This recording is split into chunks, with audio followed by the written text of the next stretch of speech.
All right. This is on? It is? Okay. We are going to start the meeting now. I don't think it is on. Yeah, it sounds very low. Now? No?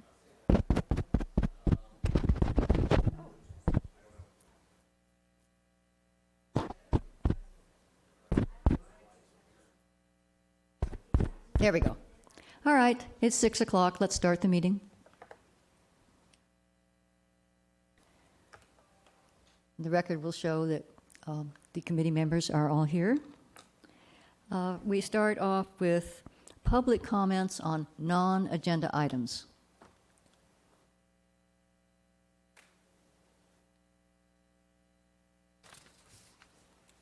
Chair Gardner, members of the committee, my name is Jim Mosher. As I understand it, the steering committee is all about process and public engagement, so I just wanted to make some non-agenda comments about process and public engagement. I don't see a status update on the agenda tonight, so I presume you're aware that the Planning Commission, at least, was told that the City Council will likely be appointing the GPAC on November 15th at their meeting then. I think at your last meeting you invited the prospective candidates for the GPAC to come here. That message doesn't seem to have gotten out very extensively. Not a huge crowd here tonight to hear this presentation. And those who are potentially on the GPAC who might be interested in what the process is, if they go to the city website and type in the words General Plan Update, they're taken to this nice looking page here that is entitled General Plan Update. It directs them in numerous places to a website called Newport Together to learn more about it. At least for the last week or more, Newport Together no longer seems to exist. So as the process committee, you might be wondering what happened to Newport Together. The potential candidates for the GPAC might be wanting to look at our current general plan. If they go to our library, they cannot find a copy of it. If they go to the city hall, they cannot find a copy of it. There is a link on this page to, there's a picture here of a general plan. You can click on that, but it's not our current general plan. It's the general plan from February 2019. It's been amended since then. We have a new housing element. There's words about it here. So it's very confusing, I think, to the public. And there's a timeline here. If you look at that, it says coming. A schedule. Somebody, I think, needs to look at this and figure out how it's working and whether it's communicating well the process that you want to happen. And then as to one aspect of the process that did happen, as I said, the circulation element, I think I said that, on Tuesday's council meeting, the circulation element was adopted.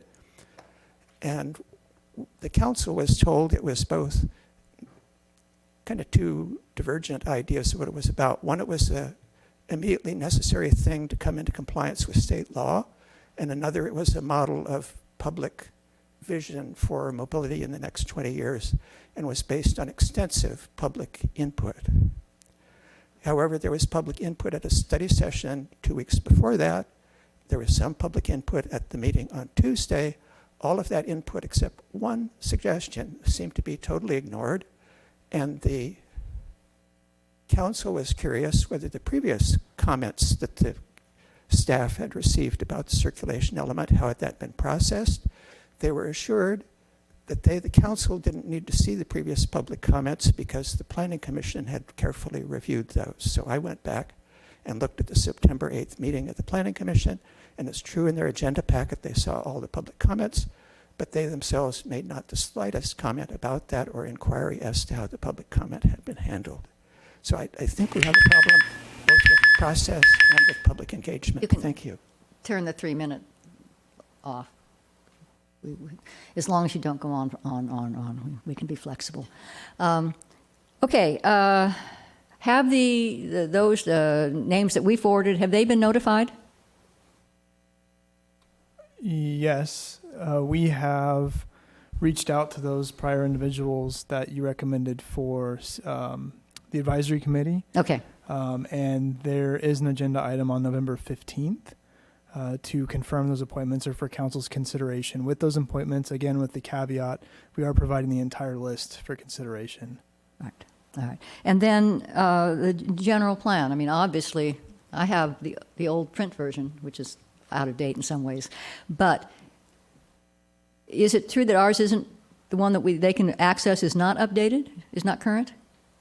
I believe what Mr. Moser is referencing is a fully compiled version that may have not been updated. There are obviously several places where the general plan and pieces of it live on the city's website, so there are parts that we may have missed that may need some updating, so definitely make note of that. Okay, good. Well, and the website in general Yes. being unreachable. So with Newport Together, there was a transfer of rights, if you will, from our prior outreach firm, Cairns and West, who we're no longer under contract with, to the city for ownership, and there's a little bit of a billing snag. So yes, it did go down temporarily. It will be back up soon. All right. Good. I'll make. The three of us need to make a better effort at checking it too from time to time. I've been lax in that certainly. All right. Any other public comments on non-agenda items? All right. Current business. Can I have a motion to approve the minutes of September 28th? Motion to approve. Second. Second. Are there any corrections? Changes? All right. Those are Chair, approved. I Yes. apologize. There were corrections submitted by Mr. Moser, but I do not believe there was time to route them to you all for consideration. Knowing Mr. Mosier, they were probably very accurate. So let us approve those with those Thank you. corrections. And again, a motion for the minutes of October 13th. Motion. And again, were there corrections? All right. Yes, with there those were. corrections, deemed approved. All right, to the main business tonight. First of all, there are a bunch of new faces out there, which is nice. How many of you were named, are being forwarded to the General Plan Advisory Committee? Great, welcome. It's nice to see you. And good luck. I hope that the council just accepts all of our recommendations. All right, the airport area community plan presentation. Who is doing this presentation? So, Madam Chair, I'm just going to give it a little bit of a preface. So, we are full speed ahead with our general plan update. We're focusing on our land use element. And then with land use, you still need the implementation of the land use. And so we've been talking to the Pacern Group. And I know the Pacern Group has spoken to other members of the council, of this committee. And they have some really great ideas and some creative ideas. So there's an opportunity where we can partner with the private sector and work together for really focusing on the airport area. So that's just kind of a little bit of context here. I do want to turn it over to Ms. Jennifer Hernandez. She does have a presentation that we've uploaded, and I'll let her go ahead and make her presentation. All right, well, first of all, let us do this in sort of two steps. The first step is let us just consider the proposal. Forget who's presenting it and all that sort of thing. Let's just look at the proposal and get our questions and things answered on that. Then the next step, if there are questions about the private-public aspect of it or something, we can get into that. But just focus on the proposal first. All right, Ms. Hernandez.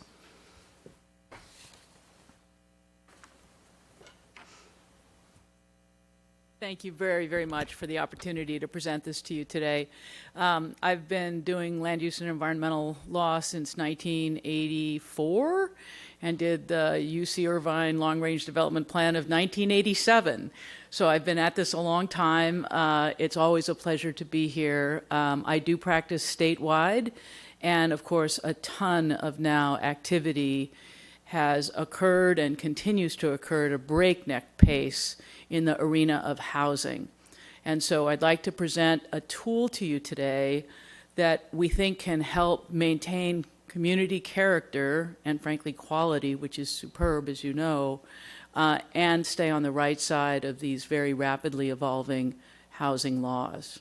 And so that's what I'll present today.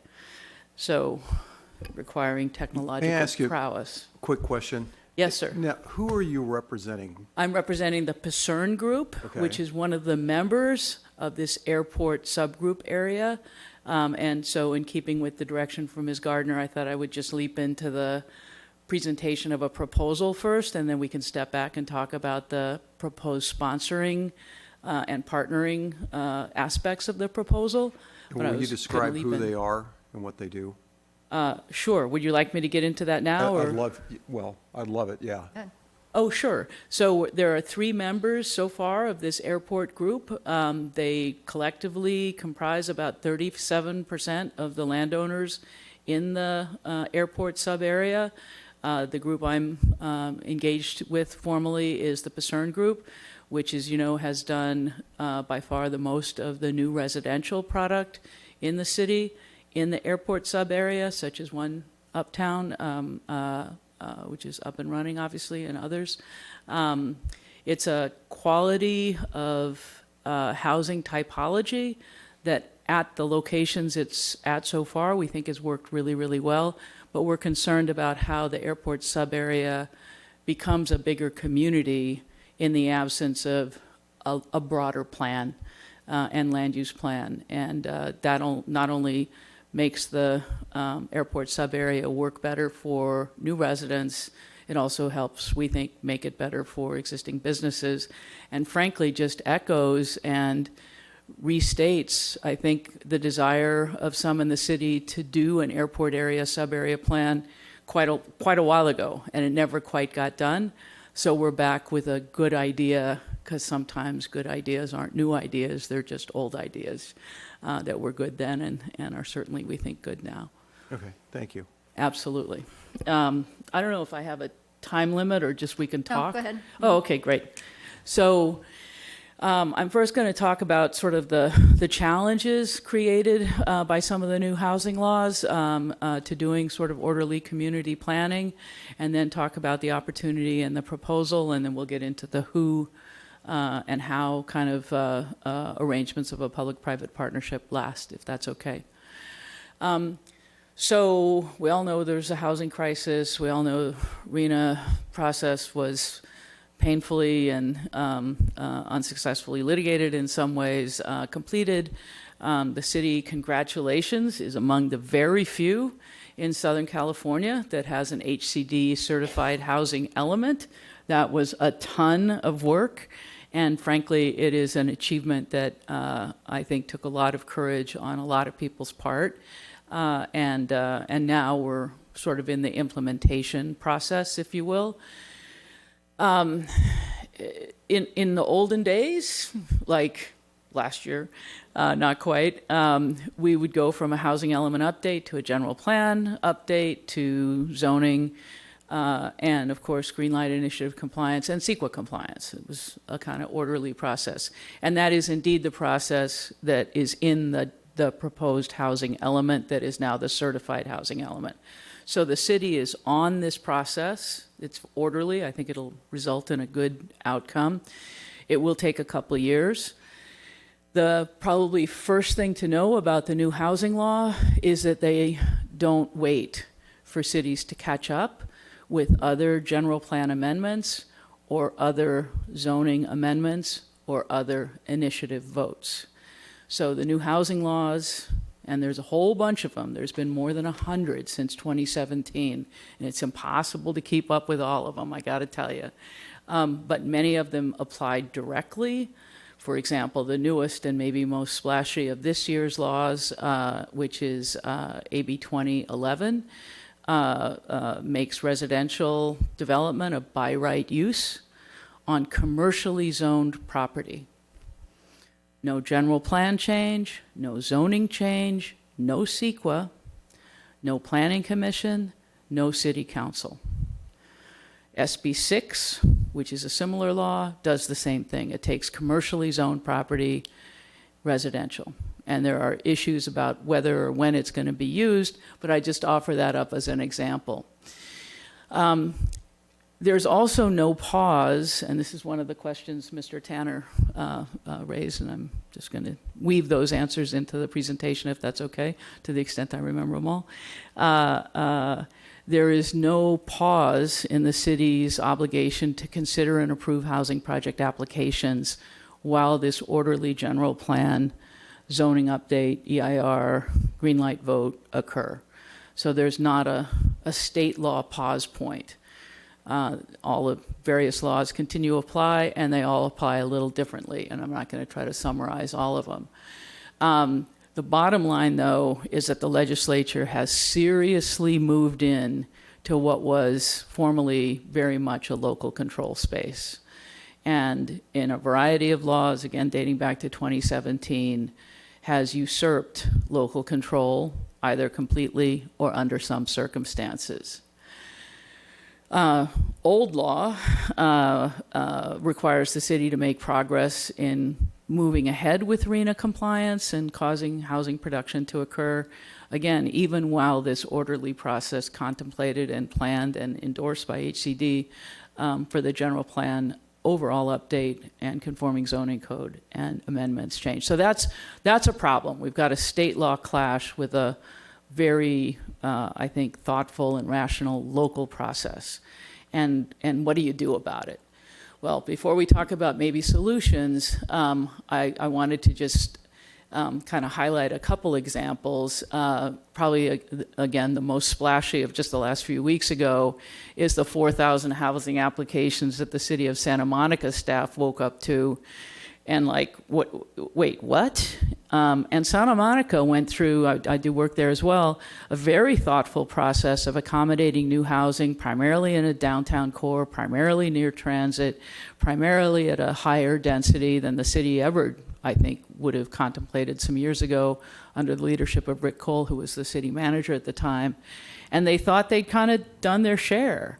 And then they got a very high allocation under RENA, and they're struggling with how to deal with it, and they're late on their housing element, and they woke up to 4,000 applications or 4,000 new units from industrial property to office property to parking lots to most anything, but not, for example, to open space, because you can protect open space under even some of these state laws, and I'm going to come back to that theme. So the builder's remedy, which is this, again, pretty old law, but newly invigorated, at least to some extent, is what Santa Monica woke up to. SB 35 is something that Berkeley woke up to, and so did San Mateo wake up to in the context of the Housing Accountability Act, and being unable to continue to enforce subjective design criteria. So again, lots of activity statewide, and frankly, it's really terrific that you have an approved housing element, and it's really terrific that you're engaged in this process. And I think one of the themes I'd like to communicate is this group is committed to maintaining the quality of Newport Beach, but making sure it's the airport sub-area doesn't just turn into a sea of apartments without a park or a supermarket or the other kind of normal community building functions that we think are appropriate in a space that size. So the risk, just to sort of say it for the last time, I hope, is the way the housing laws are set up is really very project and site specific. Somebody zooms in, drops an application on the table, and demands an approval. And it's for X units on Y address without regard to sort of the community fabric, pedestrian, bike, school access, none of that. When the community plan, or when the general plan update is completed and zoning is completed, we think you'll have much more, many more tools to implement your housing element and maintain community values. But right now there's a gap, and it is a gap that is also contingent on a successful green light vote. And if that vote is not successful, which is to say the voters say no to the general plan update and or the zoning amendments, then HCD has made clear that you're going to have to deal with RENA anyway and bypass the voters. And how that voter bypass happens is probably the hottest unresolved issue. When a lawyer says hot, I typically mean a rich area of billable hours, I'm just saying.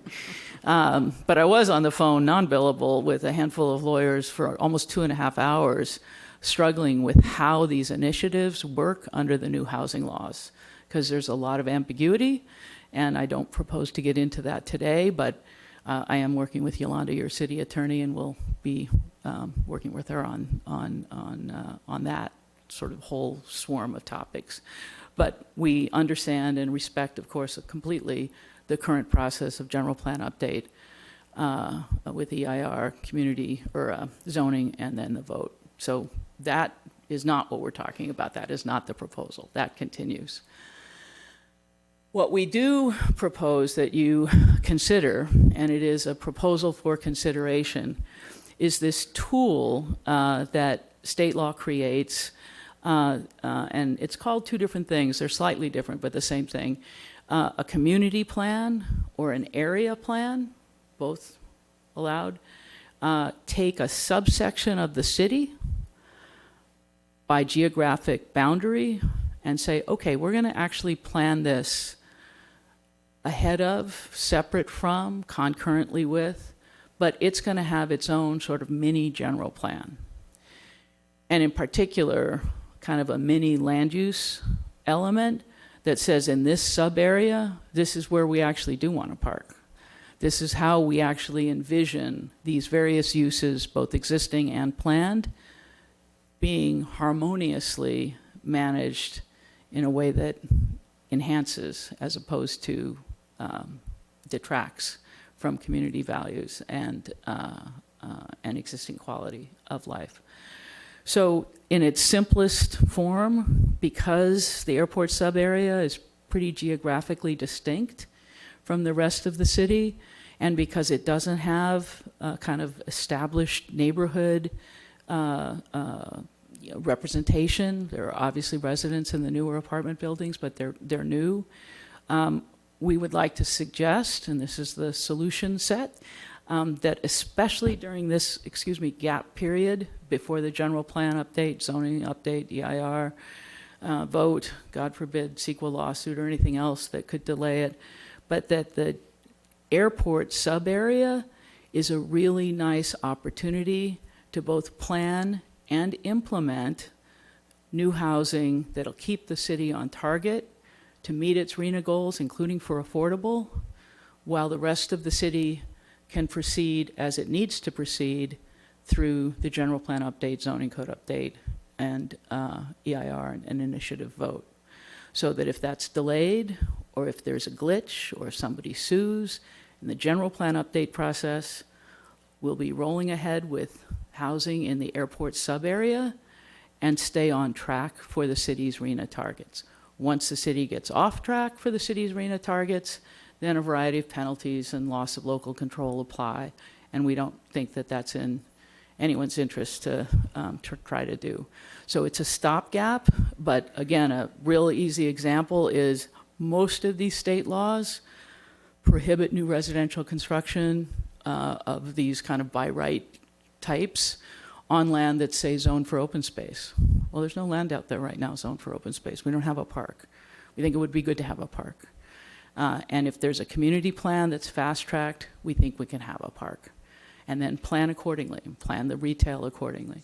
So that's kind of the idea. A community plan is subject to the exact same procedural requirements as a general plan, and so or any other general plan amendment. It is part of the general plan, but it's a general plan kind of just for the sub-area. But that means it goes through CEQA, it goes to the Planning Commission, it goes through the City Council, and given this committee's role, it comes to you first. And so that's kind of the trajectory. There's no cram down, there's no unilateral deal, no commitments can be made before CEQA and the whole process is completed.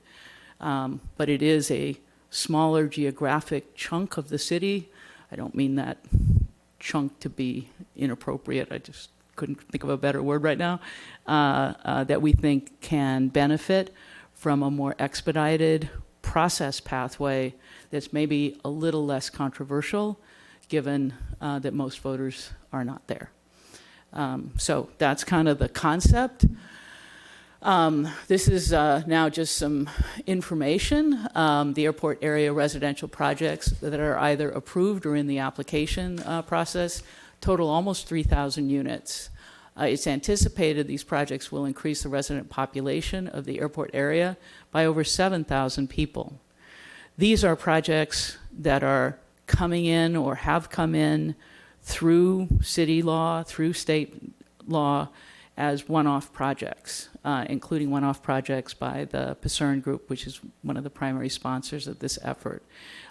This process I'm talking about would not stop the processing of applications, but it would catch up to the processing of applications and put the community elements that don't work at a project-by-project level to come up with a good urban plan into the airport sub-area and catch up.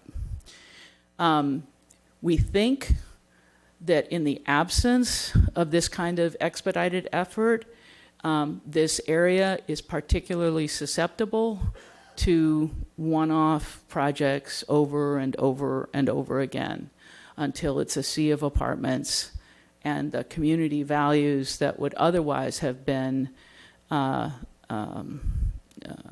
thoughtfully considered, ultimately approved by the Planning Commission and City Council and your own committee, that those elements would have been lost because of the way state law works right now. And that's kind of the problem and the solution in one fell swoop. I've already talked a little bit about what we think the benefits of a community plan process are, and again, community plan, area plan, about the same. We do think this will keep the city on track for housing production, while whatever amount of time is needed. Hopefully it'll stay on track at 2-ish years. If there's a lawsuit, if there's a tough vote, if there's any number of contingencies, it could fall off, the city could fall off track and risk loss of local control, as well as fines and penalties and whatnot. And Huntington Beach, I think, has been the poster child for what happens when you get in a big fight over state housing law. We do really, as I think you know, the Pasern Group, I'll speak on their behalf in a second, although they're here, including the CEO, is a long-term holder of land in this community. It's a company that wants to maintain and enhance value. And so they could do what I've just described and just do a bunch of one-off applications and pick off each of these properties.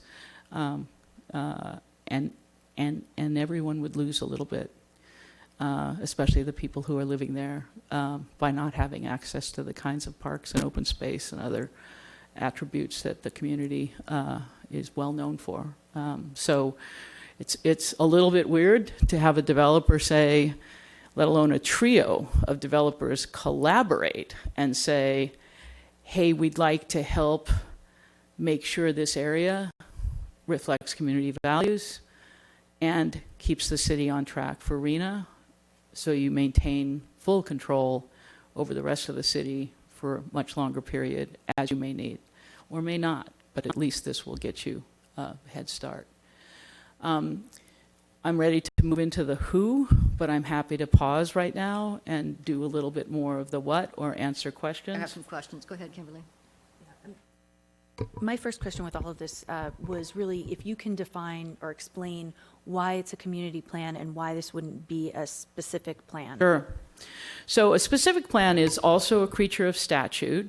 It is really intended at a zoning level as opposed to a general plan level. So it's sometimes you see general plans that require later specific plans because it's a implementation tool for a general plan at the zoning kind of level. It also has more detail, as you would think, at a zoning level than would be needed for a general plan level document. Here we want the tools in place, like I say, to say find a park site and make sure that doesn't get inadvertently gobbled up. But that's why not a specific plan. I think Mr. Tanner, if I could piggyback on your question for a little bit, also asked a question about master plans. And master plans are not a creature of state law. They're a creature of local ordinances. And again, those occur at the zoning implementation stage. And it's kind of technically a rezoning of a location that's eligible for a master plan. Then you got to kind of come in and get your master plan approved. That form of rezoning is among those prohibited by state law. And so you'll still see master plans, but when you approve a future master plan, unless it changes the underlying zoning to something different, you won't be able to change zoning. Again, two forms that both specific plans and master plans that happen at the kind of zoning level as opposed to general plan level.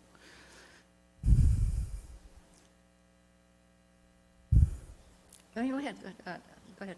Do we want to go? Do you have any, before we start that, do you have any specific questions? I have a number, but do you want to go ahead and finish? Yeah, why don't Finish you your do the real presentation. quick thing? Okay, on yeah, I'm who it almost is. done. The Pasern Group is sponsoring the community plan group. And really that's, right now, as I say, a group of 3 landowners. It collectively has almost 40% ownership of the developable area. It is kind of collectively committed to the idea of making a very nice new community in that sub-area, which of course has not been residential by and large in the past. Although the city really has planned for mixed use, including residential there for a long time, well ahead of your time in relation to other cities that have pretty big business or industrial park areas. The airport community plan group will continue to reach out to other landowners in the area and try to get folks on board with the idea that this is a good idea and try to corral sort of sometimes cowboy instincts. And that's not all that corrallable, but it is to the benefit of all that this be a quality community rather than, as you know, in other locations nearby, kind of a sea of apartments. The next steps in this proposal simply would be for this committee, we hope to recommend to the council that this be explored. The Pasern Group and the airport kind of co-owners at the moment would then work with city staff. The Pasern Group has offered to underwrite hiring a consultant who can kind of take a quality look at this sub-area. We'd have to deal with CEQA. We'd have to deal, of course, with Greenlight. All those issues will need to be worked out with staff and council for the city, which is excellent, by the way. But we need to kind of start, and we'd like to start just with an MOU that literally starts. It's not going to get very far because it's going to come back here, and it's going to come back to Planning Commission and City Council before anything can really happen. But sometimes you have to take the first step, and that's what we're asking for today as a recommendation, that there be an MOU allowing us to undertake this funding and this collaboration on a public-private partnership scale. It would obviously go through then the normal community or general plan process, including full public engagement, stakeholder engagement, CEQA, and everything else. Philip? So I have a number of questions, some maybe addressed to you and some to staff. I'm assuming the motivation for your group is preservation of your existing product as well as what you'd like to build in the future. Is that the motivation? I would say preservation of the existing quality of the experience of those in the existing product, right? So it's not just a sea of parking or of apartments, but also enhancing that quality and then integrating new uses and new people in a way that is accretive to that value and that quality. It's not altruistic. It will work better for everyone if this is a high quality location with, by the way, a huge quantity of affordable units that will help the city meet its affordability mandates as well, which are quite daunting. Okay. And then to staff, given this Santa Monica example, we go through this process, can anyone just usurp this process, come into the city and do what's being done in Santa Monica? That's what I'm trying to understand. If somebody can do it in any city and they're doing it in Santa Monica, what's to preclude somebody from doing that now? And Ms. Hernandez and I have had this discussion. So, I look towards what the council's positions is. And so the council has made the statement and looked at our green light, Charter 423, that it is in place and it's in full effect. So we will hold true to that. And so no one's going to come in here and submit an application without going through the green light process. Of course, it could get challenged. There could be legal arguments. And as Ms. Hernandez brought up, is that we are planning a green light vote in March of 2024 for the land use element. And if that vote fails, what happens next? Can somebody usurp our process then? And I think there's a lot of big unknowns. What happens if the vote fails, and what do we do next? And I just don't have. It's all new territory. But in the meantime, we have our green light, our Charter 423 that we're going to hold true to. Okay. If I could be the nerd in the room for a minute. I'm sorry, Ms. I was just Gordon. going to say that, to me, that buys time for a lot of things to happen, good or bad, I suppose, but go ahead. Yeah, so if I could parse that a little bit. So you are not at risk, thanks to good work by staff, of the City of Santa Monica Builders Remedy deluge, because you have an HCD certified housing element, unusually among jurisdictions. You are completely 100% exposed to having your current commercial sites picked up and made into multifamily under SB 6 as of January 1st, under SB 35 anytime, under AB 2011 as of July 2nd. And there's nothing, it's like the ADU laws. They just came from above, and now it is. And that is not respectful of either general plan or zoning consistency or the Green Light Initiative. And Simone is exactly right. This is going to be the land of lawsuits for a while, but so far the state Attorney General's office and the state HCD have been housing hawks, and they have jumped on cities quite forcefully that they view to have not complied. And the way the new laws work, by the way, is normally cities get a fair amount of deference in how you interpret and apply your own codes. That deference has been stripped away. And the stripping away of that deference was upheld in an appellate court decision in San Mateo not too long ago. So you are 100% at risk while the city staff is working on this new process. You'll be much more protected, and we'd like you to be more protected still if, for example, you can accelerate the airport sub-area, which we think is where the market speed is likely to be most at issue in terms of trying to do kind of higgledy-piggledy housing while we do the community plan process. Simone, is that, I don't want to. Well, as I said, I mean, our council is going to uphold our Charter 423 until, if we have to end up in litigation, I think that's going to be a council decision ultimately. Yeah. Okay. And accepting out green light I don't know, does Newport have a statutory response period if someone was to file for a permit, whether you either approve or deny based on a certain time period? Certainly. We have the Permit Streamlining Act that we have to comply with. Okay. So how many of the existing, No, go. how many of the existing owners have permits into the city for development right now in the area we're talking about, outside of the group that you're representing? None, I think. So we don't have any permit applications for the housing element units. We have permit applications that are under the old general plan that we're still implementing. We have nothing for the new housing because we haven't updated the land use element, and we have Charter 423. So there are still permit applications that we're still processing today, but that's the old general plan. And all of those pending permit applications are part of this group that's trying to support this effort to do the planning. There are no outliers. Okay, and does anyone know what the largest parcel size is in this area?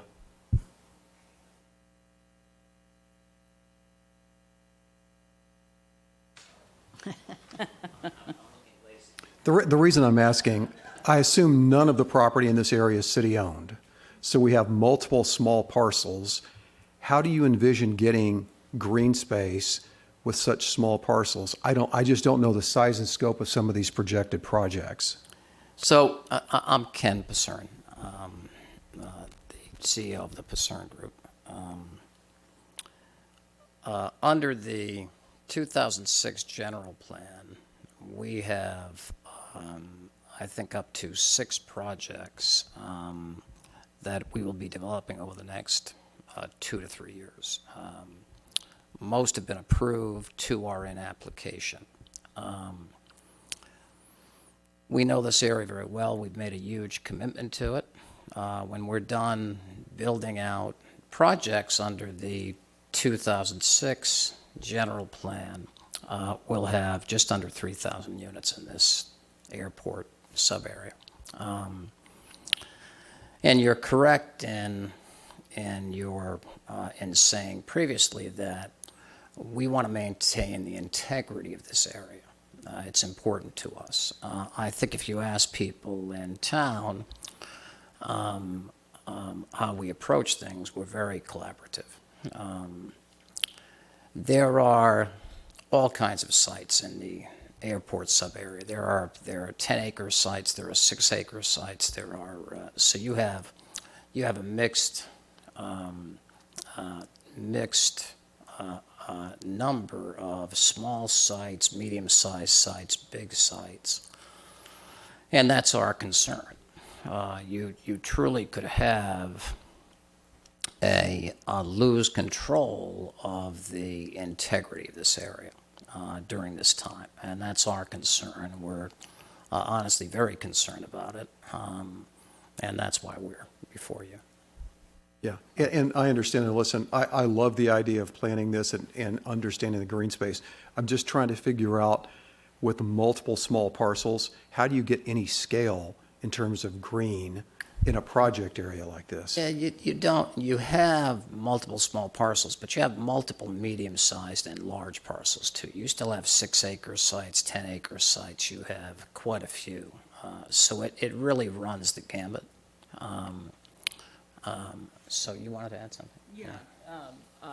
Just that this is something we do a lot now, even more now with our focus on infill, and it's willing buyer, willing seller, right? There's no magic to the formula, and how we collectively, if this is acceptable, plan, what kind of outreach we're doing, making sure we have a willing seller at a price point that, can be accommodated. But if I there's understand that. I'm What just he trying- wants to know is, where's the green going to be? Yeah, where? Yeah, I mean, he's saying that you he's would not have sure to- where you can do it. Oh, I see. Okay. You would have to, we would want to establish a fee structure so that essentially developers have to buy into, you've got park and lieu fees, blah, blah, blah. We'd have to generate the revenue to purchase sites for a park and make sure that there's connectivity and make sure that services are properly planned. But you've got to purchase this. There's no park existing. You've got to create a mechanism to create a park. so that was my point. So you're looking then at a fee structure that each developer pays, the fee goes to the city, and the city would then go out and purchase a parcel or parcels for green space. And that would be something that has to be baked into Okay. this plan. Okay. And would you have some sort of ratio? Like the city has, it wants so many parks so many people per park and that sort of thing. Would that be part of this proposal? That if you have, for every 10,000 people or something, there's this many acres of park? Yeah, go ahead. I don't. So that very formal ratio, and for example, Quimby Act applies to subdivision law, which is not what we're talking about with the community plan. But I do think we're in an era of urban parks, which have many uses on smaller footprints, but We don't know the answer to that. That's one of the many questions we'd like to have addressed in the community planning process. And I think we'll find too that these are, it's funny, and this is more of a statewide observation, if it's not appropriate here, I'm sorry, but what we're finding is that housing, multifamily housing, is much more highly amenitized than it once was when I lived in an apartment. And so the park needs are a little different. And what's suitable for that community is very much informed by, this kind of new thing we're doing. No, I understand. I just was up in San Francisco and Salesforce Park, it's a Right. perfect example of something that I wouldn't think of necessarily as a park initially, and yet Let me It's take a great thing. a shot at it, though, Nancy. We're asking for a planning process, and we're expecting to work with community stakeholders and activists and you folks and staff, and it's a planning process. And these are the kinds of things that come out of a planning process, and you have to go into a planning process with an open mind. You can't have an agenda, right? Your agenda has to be to arrive at a place that most of the people are happy, and that's the objective. So it's a planning process that we think is critical. Otherwise, we're going to lose. To us, this airport sub-area could become something very special. You've seen it happen in other parts of the city. I live near 17th, and you've seen that area gentrified, and it's gentrified beautifully. And that Lido area, Lido Marina Village area, and that area has gentrified the Cannery Village, and it's gentrified beautifully. We want to see that kind of gentrification here. We want to see that kind of good planning. It's going to be a process. We have to consult with the stakeholders. We've got to be open-minded. We have, you folks are present. We have to come back to you. So that's what we're really looking for, the opportunity to make these kinds of decisions.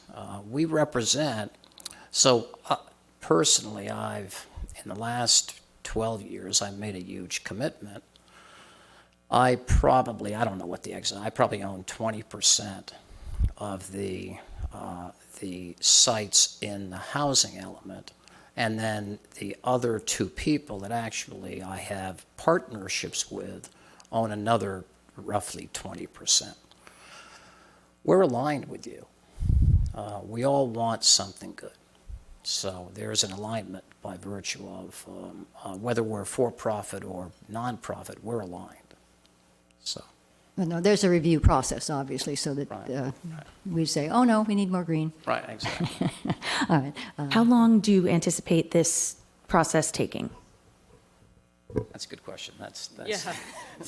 The sooner we start, the sooner we can finish, but we would hope to finish within a period of months, not years. Is that 8 months, 10 months, inclusive of CEQA? And again, there are issues, we haven't worked out all the details, including the green light detail, but our goal is to stay ahead of kind of these one-off applications. So would that dovetail with our process and plan? That is the goal, is to do work concurrently and as you just said, dovetail with them. Okay, and not to simplify this, but so you're going to do essentially a public-private partnership on a study. The study then will go to the city of Newport Beach, and let's say you're only at 40%. Then it's up to the city to either implement that study or throw it away, correct? I didn't understand the 40% part, I'm sorry. What they're representing. Oh. If they don't get any other buy-in from any of the other property owners. Correct, you're at 40% now, correct? 40%, but it's not just a study, it's a proposed general plan component called a community plan. I understand. It may stay as a study if no one likes it. Yeah, so that's my question to staff. Then it goes to the city, and it's up to you to determine whether you want to implement that study or not. It is going to be part of the general plan process, so it's going to come to this group, it's going to come to the advisory group. Right. So it's coming through this committee, it's going to come through you. And GPAC And GPAC. and correct. the Planning Commission. if it goes east. It'll be through all the steps. It'll just, the goal here, as I understand it, being simple, very simple on it, is that we want to speed this up because we want to prevent the worst-case scenario, and hopefully by speeding it up, if we like what we get, we can create a nice product out there with a plan that most of us would say, yes, this is a neighborhood, not just a bunch of apartments. That's correct. All right, let's have the public, and then we can bring it back to the committee. All right, public comment, please. And why don't you stay there, Ms. Hernandez, and we'll have the public use the other mic. Thank you, Madam Chair. Debbie Stevens, GPAC wannabe, okay? So I don't know why, but actually to your question, it's the timing. I came in here a little bit skeptical, but it doesn't seem like you're shortcutting anything, and to concentrate on that area makes a whole lot of sense. But timing-wise, how does this happen so much faster than the general plan? I mean, if the general plan is expected to be voted on in March of 2024. I think that's what I heard. The land use, yes, correct. It's land use portion of it. So how do you get to be so much faster? Just kind of. It's honestly, it's a lot easier to think about accommodating the level of change that's needed in an area that's not already occupied by a lot of voters.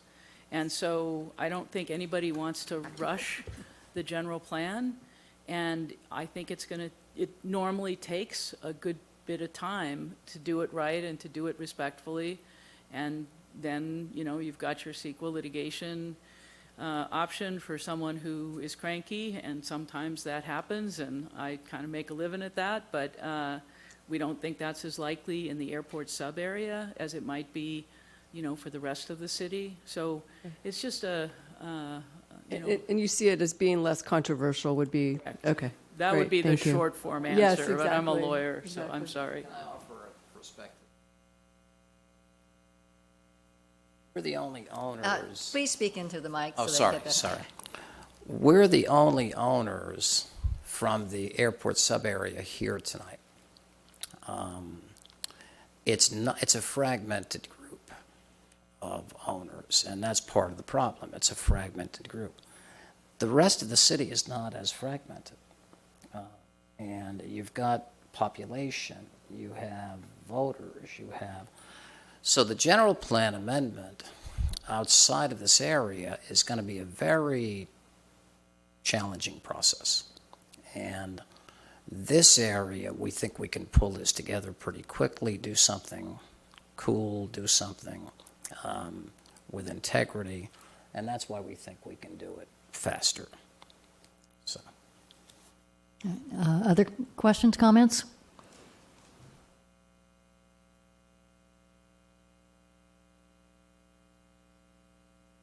That's okay. David Tanner. I'd like to start by thanking Ms. Hernandez for what I think is an outstanding presentation characterizing the situation that the city finds itself in. There's a few clarifications that I'd like to get, if possibly I could get from her, but I'm speaking to you. So my concern, again, is with timing. I'm concerned about piecemealing. As we're going through this, I think the community plan is a terrific idea. I think we're very fortunate to have a quality building team coming forward at this time to propose this. The question is, what is the level of detail going to be? Is it better to have our staff do this community plan, or is it better to have the private developer come in and do it? The private developer could do their own plan independent, submit it for staff for review.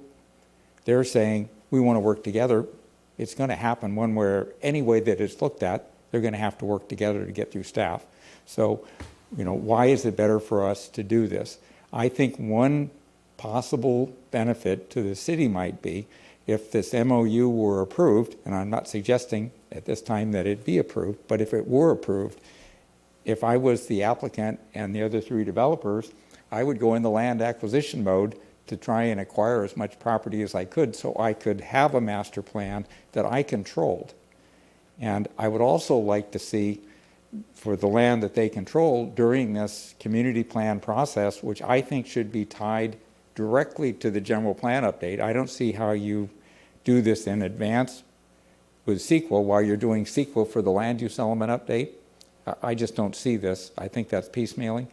But we have an outstanding attorney here that I'm sure with staff can work out a resolution to that concern that I have. But I think it's an outstanding concept for a community plan. Who does it? Who pays for it? And I have a concern about the level of detail based on the circulation element that was approved Tuesday by the City Council. This community plan is primarily a policy document. And if you look at the circulation element, staff said they wanted approval of complete streets, which was one paragraph and one policy saying the policy said we will comply with the state law. There were no details. So if it's this level of detail that this community plan is going to do, maybe staff does the community plan and it's this level of detail, that's not good for us.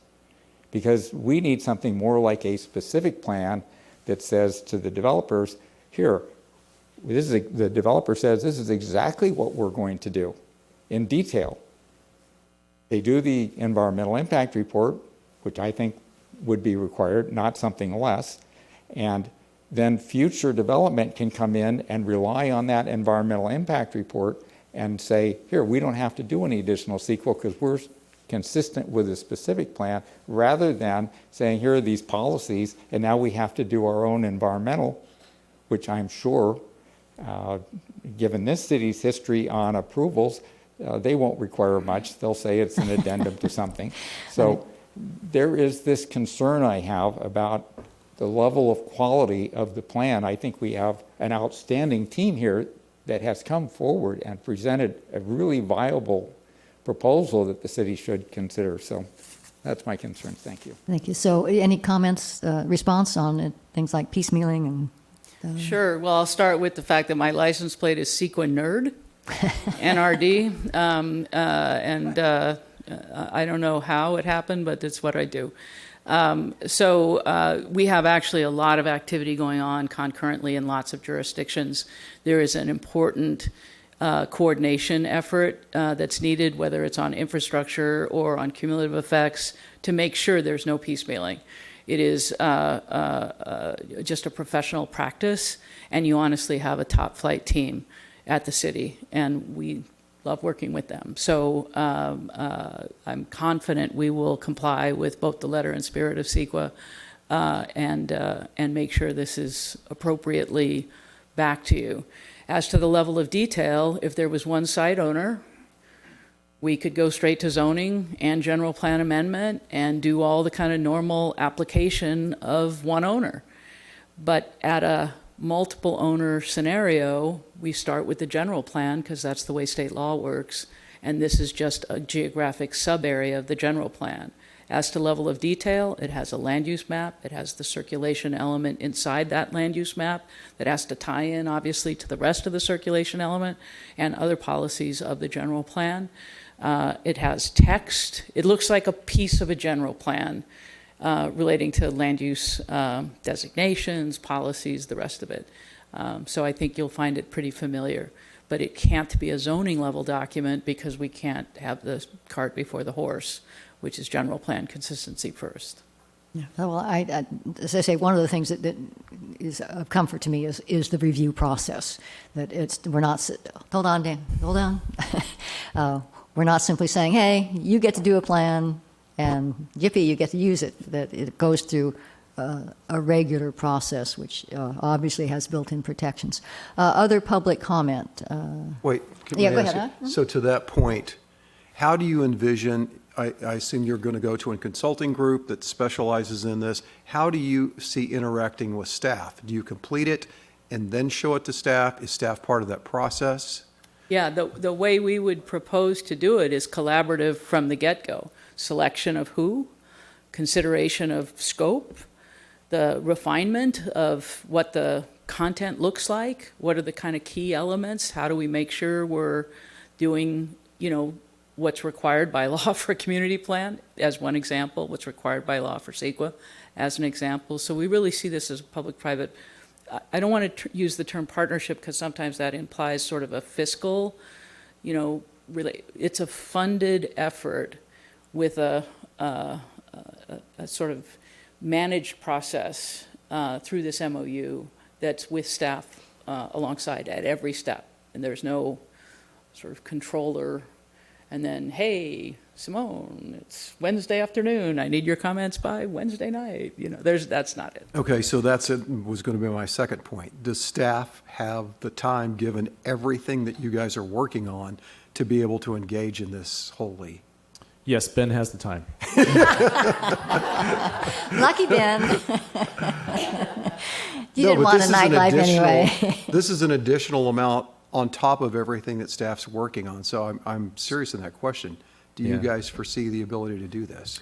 I think like with every project that we get, I mean, we have an enormous amount of work throughout the city.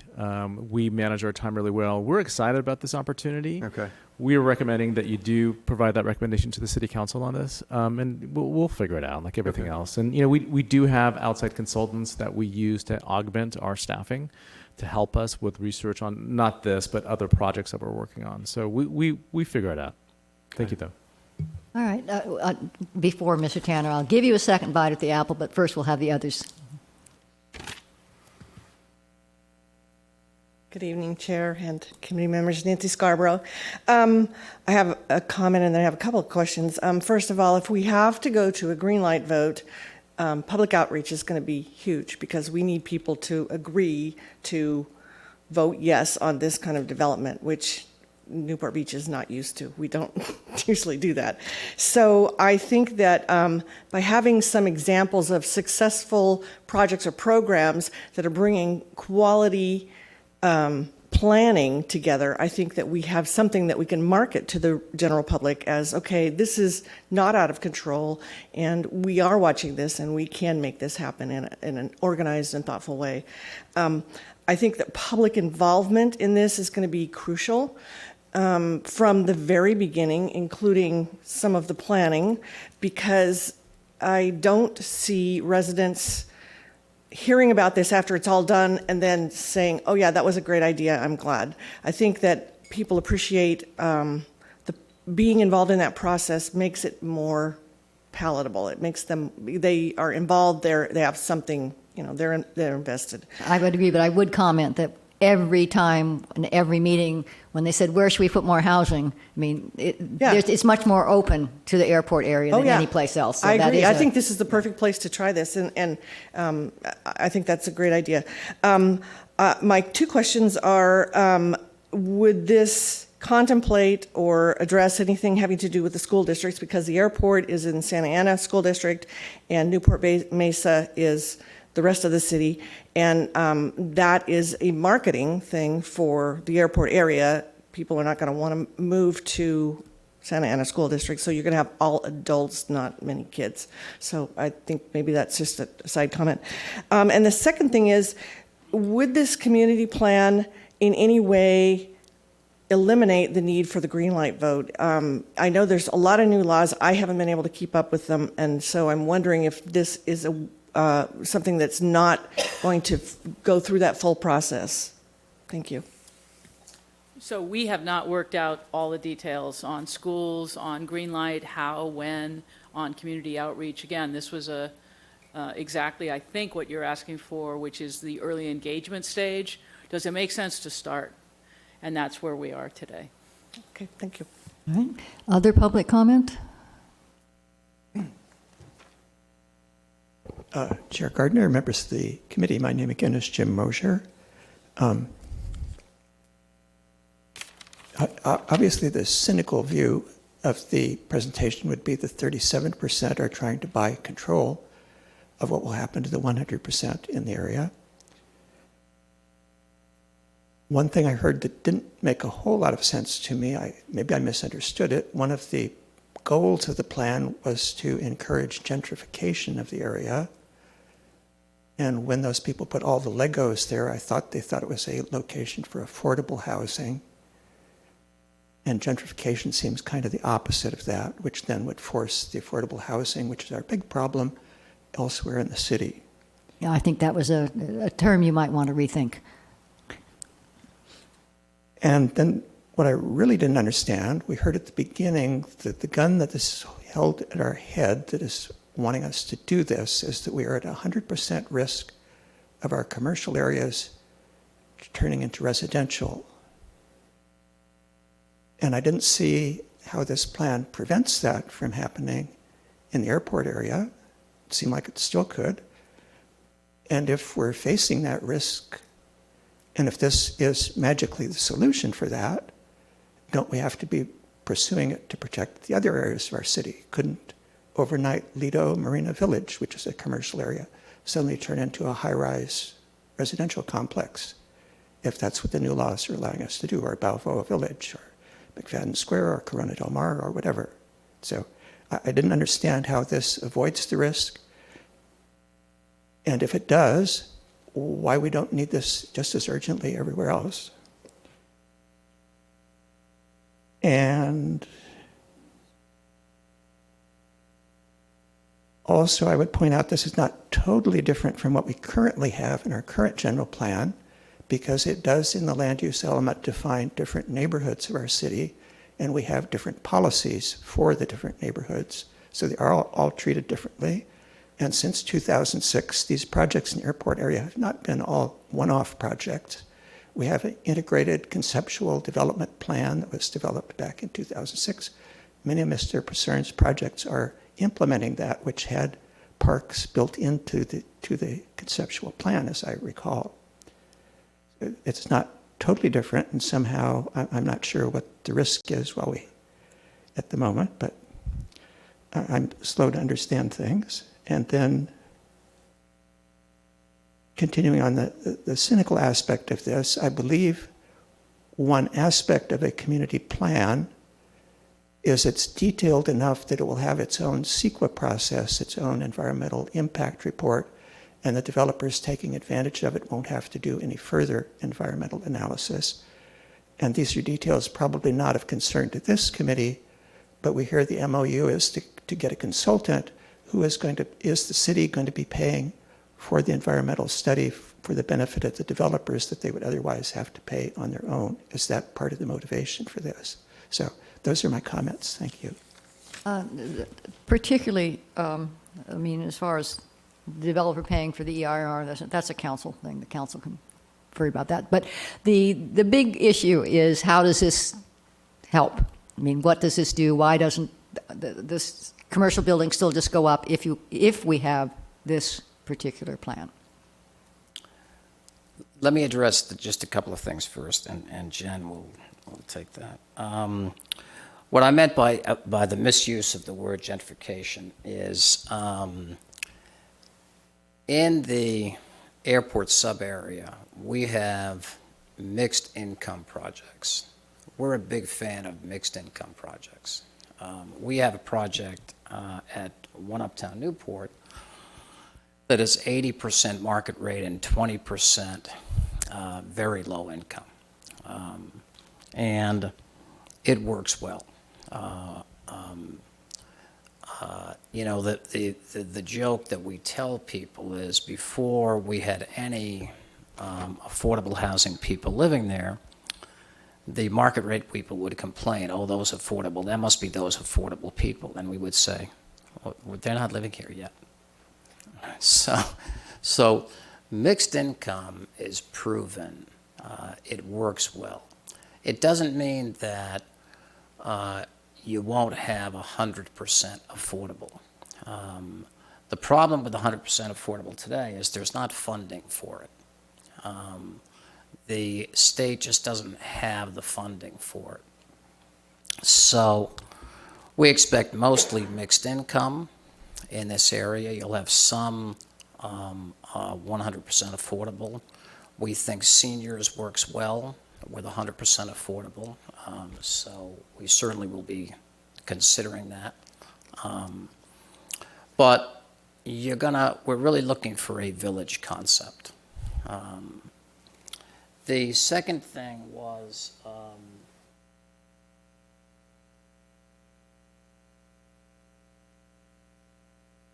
don't you attack that? Okay. So, great points, by the way. Funding for the CEQA process would also be addressed in the MOU, but the anticipation is that it would also be fully funded like everything else, because we understand the city is doing the general plan update, and this is a proposal on a public-private partnership basis. In terms of ownership and control, there's a land rush on right now for commercial property.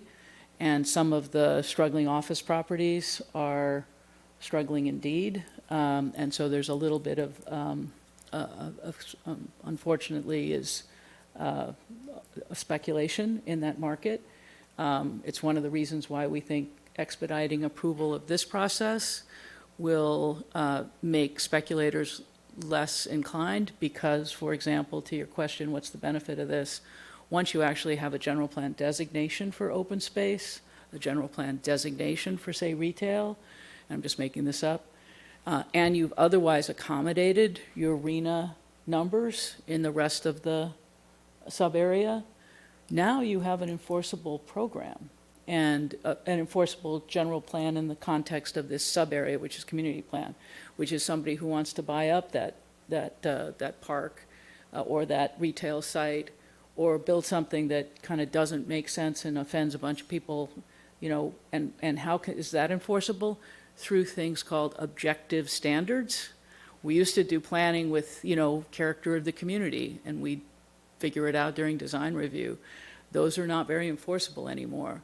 So we talked about a park fee, and so that has to be an objective standard. It is what it is. Once you put in an objective standard, on, say, height or the CNL, you know, number or line or whatever, that's then enforceable.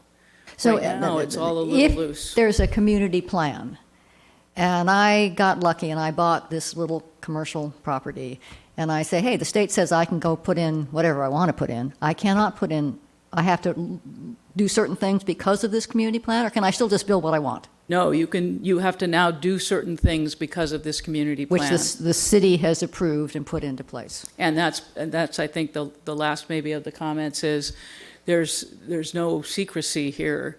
The whole process has to come out and in front of everyone, and it only takes effect if it's approved. And so we expect a rigorous process and an engagement process. So is it separate approval then? The Or community plan is an approval of its own, just like a general plan. You should think of it as like processing a general plan. It goes through the exact same steps. So it'll just plug into the general plan, but it'll already be approved, basically. Yeah, and at the end of the day, if, say, the general plan is lagging a little bit, the general plan still takes effect. The community plan also takes effect. They live side by side in harmony, and that harmony is assured as we go through the process of concurrently working on documents and make sure that, say, the streets actually stub in and don't, you know, we don't use different gauges for the bike path or whatever. Yeah, good, thanks. Public comment, additional? Wait, go ahead, Dennis. Chair Gardner and committee members, my name is Dennis Baker. Just on Committee Member Brown's comments about the park, Newport Crossing is up there, which I think most people in the room know about this. That was a very contentious issue, and in fact, the first attempt, the first owner that wanted to do that development actually lost on that, because that was one of the elements that was really contested, was the park that they'd proposed, the park space, the open space, the green space. A lot of people in the community said it's not adequate. There were other issues, but that was certainly a prominent issue in that. And then it went, they sold it and another one picked it up and they revamped it and stuff. So I appreciate your concern about that. I'm concerned about it too. And then I did have a question. There's been references a couple times to other people, but Mr. Precern is the only name that was mentioned, but there's two other entities involved, and I still don't know who they are. Sure. Sorry, I think it was in the proposal. It was. But it's the Shop-Off Group and Mr. Summers, is it? Saunders. Saunders, I apologize, yeah. Okay. Hi there, Charles Globe. Good evening, Chair Gardner and members of the committee. many people in this room are aware, but there are probably some that aren't, that we're in the process of forming a land trust. The Newport Beach Land Trust will be formed maybe as soon as late this year, the very latest early that next year. And that financing mechanism will be used to fund 100% affordable product, and that could very well be located within this specific plan. Thank you. Any other public comment? None. All right, Mr. Tanner. Thank Briefly. you. Briefly, I would just like to point out the process that our general plan update is going through.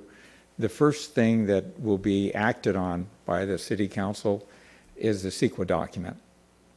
Then the general plan update, then the municipal code amendment. The municipal code amendment is required because this area, airport area, is within a high noise area, which makes it different than other areas within the city. So when she's saying she's going to prepare, this group is going to prepare their own CEQA document, and it's going to go ahead of the land use element approval process, you're going to have a CEQA document and a project that is inconsistent with the municipal code.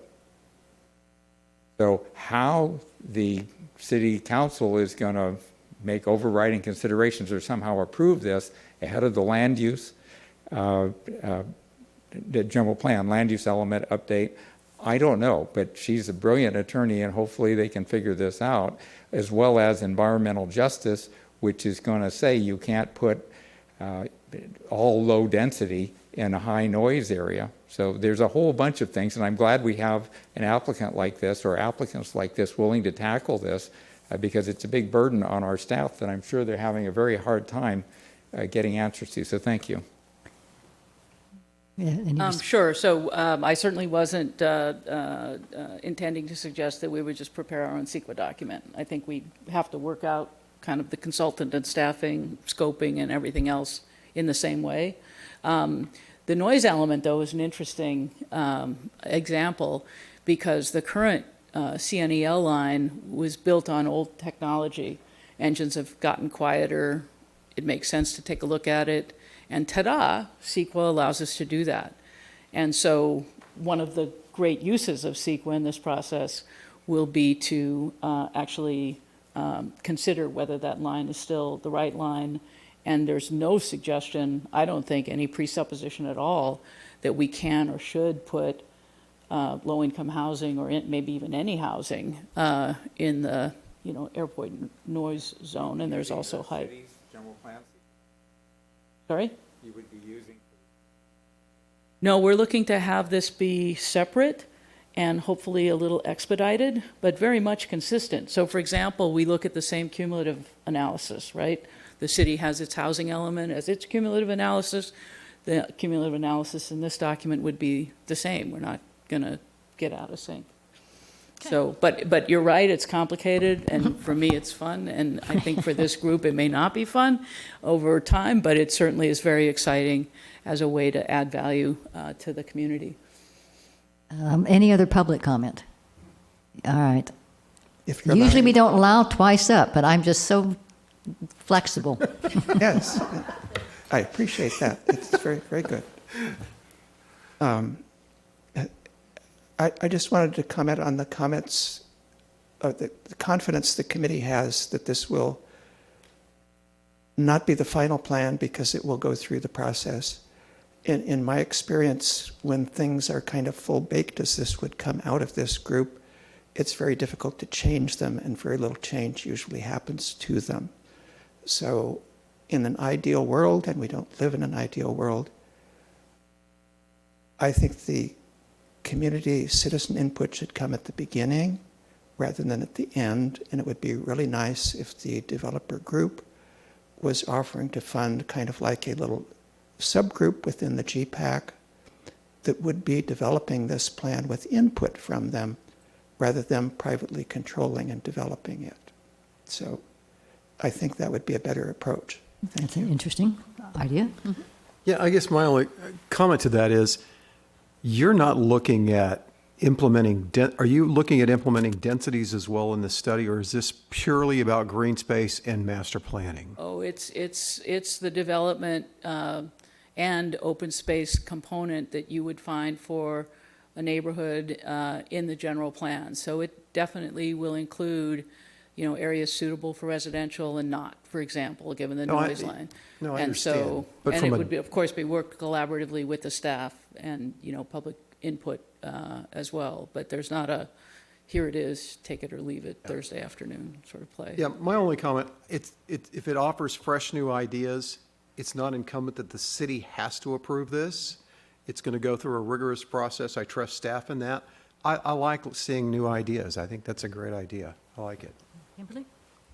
Yeah, I agree with that. I do think there might be some opportunity to include part of the GPAC in the process, not involved completely in the process, but just, as Mr. Mosier pointed out, not getting to the very end and then having a meeting like this where everything is brand new to everyone. So maybe just some sort of middle ground where Yeah, we can That's something that present in progress. can be discussed, certainly. Yeah. I'm gathering that we are in favor of moving this proposal forward, and then do you have any concerns in terms of the public-private aspect of it? No. Any public comment on that? Oh, excellent. Why don't you make a motion then? I'd like to motion to approve the MOU and recommend that it go to the city council. That the proposal go to the Proposal. city council? Proposal go to the Second? city council. I second. And we're all in favor of that. So thank you. Thank you for your comments. They were very thoughtful, and I think that there'll be things that we, as Ms. Hernandez has said, it's going to be a very complicated process, and I'm sure we'll all learn. And as far as Mr. Mosier's comment, this may set a standard, a template for other areas of the city. And no reason why it should be only at the airport, but that, again, is not something probably to be tackled right now. We won't ask you to do that as well, at least not today. So, all right, anything, committee announcements? Any committee announcements? No? All right, then anything, staff, that you need? We don't need anything right now. I think we got all the direction for this evening, but I think the question is, when would you like to meet again, and what would be on our agenda? We are going to go to the city council on the 15th with the GPAC recommendations, so maybe we wait until after that. Yeah, let's see what happens then. Okay. And then we can Plan decide ahead. what we need to do. Very good. And I would just close with, let's, as our group, let's focus on following up on things in terms of outreach, make sure that we're getting the websites and all the pages and everything, what Yeah, we can need we get to an do. update on that next, maybe Yeah. an update on the And to be outreach program checking next ourselves occasionally so meeting? that we Yeah. can Yes. remind us. And any of you out there that see things, let us know so that we also have those other eyes looking at it. All right, that's it. Thank you.